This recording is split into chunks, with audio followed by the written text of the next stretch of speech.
మీ physician consult చేయండి, ప్రభుత్వ ఇన్స్ట్రక్షన్లను follow కండి.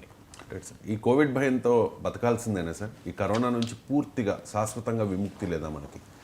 అంటే శాశ్వతంగా విముక్తి ఉండదు. దానికి మనము అంటే వ్యక్తిగతంగా మనము ఏ జాగ్రత్తలు తీసుకోవాలి, అలాగే ప్రభుత్వ పరంగా ఏ జాగ్రత్తలు తీసుకోవాలి అనేది క్వశ్చన్. ఖచ్చితంగా మీకు జాగ్రత్త, ఈ కరోనా అయితే పూర్తిగా పోదు. ఎపిడెమాలజిస్టులు చెప్పేది, ఒకసారి వైరస్ జనిస్తే అది జన్యుపరమైన మార్పులకు లోనవుతూ ఉంటుంది. అది రకరకాల రూపాంతరాలు, ఉపరూపాంతరాలు, వేరియంట్లు, సబ్ వేరియంట్లు, సబ్లీనియేజ్లతో వస్తూనే ఉంటుంది. ఇది ప్యాసివ్గా ఉండొచ్చు, యాక్టివ్గా ఉండొచ్చు తప్ప కంప్లీట్గా వైరస్, ఎందుకంటే భూమిపైన కొన్ని కోట్ల వైరస్ ఉంటాయి. ఇది కోవిడ్ వైరస్ ఒకటే కాదు. సో నిరంతరం మన చుట్టూ బ్యాక్టీరియాలు, వైరస్లు అంతలా ఉంటాయి. అది మొత్తం విశ్వమంతా, భూమి అంతా ఆవరించి ఉంటుంది. సో అందువల్ల this is part of life, it's part of, ఇది ఎండమిక్ అయిపోయింది మన కోవిడ్ అనేది. ఇతర రెస్పిరేటరీ కామన్ కోల్డ్, ఫ్లూ లాగా సో మీకు సీజనల్గా వస్తూ పోతూ ఉంటుంది.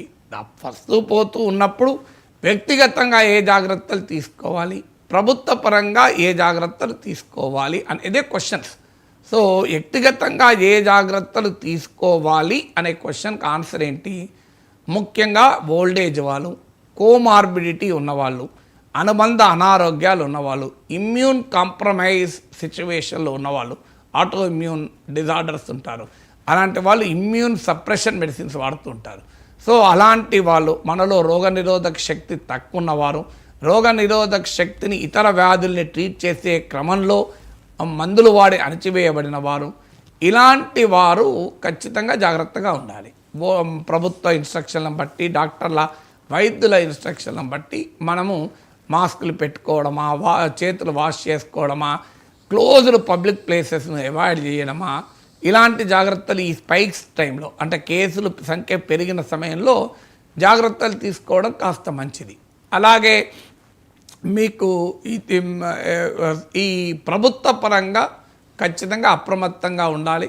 ఎందుకంటే నిరంతరం జన్యుపరమైన పరీక్షలు చేయాలి, జెనెటిక్ ఎవాల్యుయేషన్ చేయాలి. ఎందుకంటే కొత్త వేరియంట్ కనుక, నేను చెప్పాను మీకు, నవంబర్ 2021లో వచ్చిన Omicron was the last variant of concern.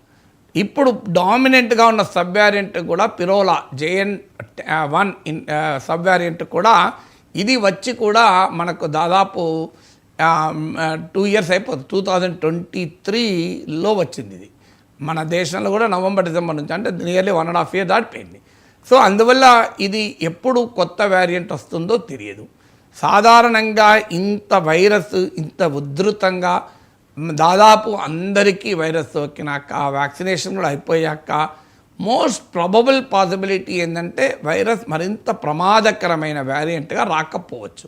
But nothing can be set with finality. కనుక జెనెటిక్ ఎవాల్యుయేషన్ అనేది ప్రభుత్వం నిరంతరం ఇది ఎందుకంటే వ్యక్తులుగా మనం చేయించుకోలేదు కాదు, మనం వ్యక్తులుగా కోవిడ్ టెస్ట్ చేయించుకోగలం, కానీ జినోమిక్ ఎనాలిసిస్ మనం చేయించుకోలేము. అందువల్ల జినోమిక్ ఎనాలిసిస్ చేస్తూ, వేస్ట్ వాటర్ సర్వేలెన్స్లు చేస్తూ, టెస్టింగ్లు చేస్తూ, ట్రాకింగ్లు చేస్తూ నిరంతరం కొత్త వేరియంట్లు ఏమైనా వస్తున్నాయా అని మనం we are part of the WHO global pandemic ప్రోటోకాల్లో కూడా ఉన్నాం.